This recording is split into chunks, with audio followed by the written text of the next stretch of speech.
ውዶች እንዴት ናችሁ? ደህና ናችሁ ወይ? ሰላም ናችሁ ወይ? ሁሉ ሰላም፣ ሁሉ አማን ነው ወይ? ሰላማችሁ በዘት ተረፍረፍ ይበልኝ። እኔ ወዶች እንኳን አደረሳችሁ ለፋሲካ በዓል።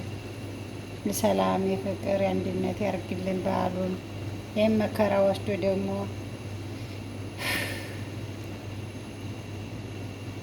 ደስታውን ያምጣልን።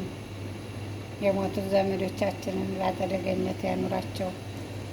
ውዶች ክርስቲያኖቶችም ጸሎት አርጉ፣ ሙስሊሞችም ዱዓ አርጉ ለሀገራችን ማለት ነው፣ ለቤተሰቦቻችን እና እንዴት ናችሁ? ደህና ናችሁ ወይ? ሰላም ናችሁ ወይ? ሁሉ ሰላም ነው ወይ?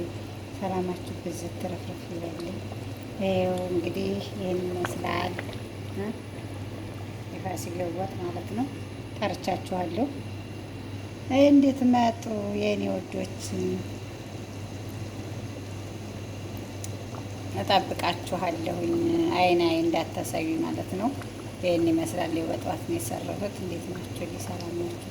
ሁሉ ሰላም ነው ወይ? አያምርም?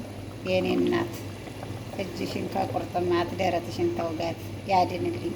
በርበሬው አያምርም? የማዘር በርበሬ ነው። እናቴ ሺህ ዓመት ኑሪልኝ ማለት ነው። የኔ ውዶች ይህን ይመስላል። ይሄ ቀይ ወጥ ነው። ይሄ ደግሞ አይብ ነው የኔ ውዶች። ይሄ ደግሞ አልጫ ወጥ ነው ማለት ትንሽ ናት አልጫ ታያቻለ። እኔ እህታችሁ እንዲህ አይነት ባለሙያ ነኝ። ላይክ ሸር እያደረጋችሁ አበረታቱኝ ማለት ነው የኔ ውድ ነገሮች። ቀይ ወጥ ይሄ ነው እንግዲህ። የሰላም ፍቅር ያርግልን እላችኋለሁ ውድ እህቶች። ታያቸዋል ተስፋ አለኝና ላይክ ሸር እያደረጋችሁ አበረታቱኝ ውዶች። ነገ ደግሞ አብረን እንበላለን ማለት ነው። አመሰግናለሁ የኔ ውዶች።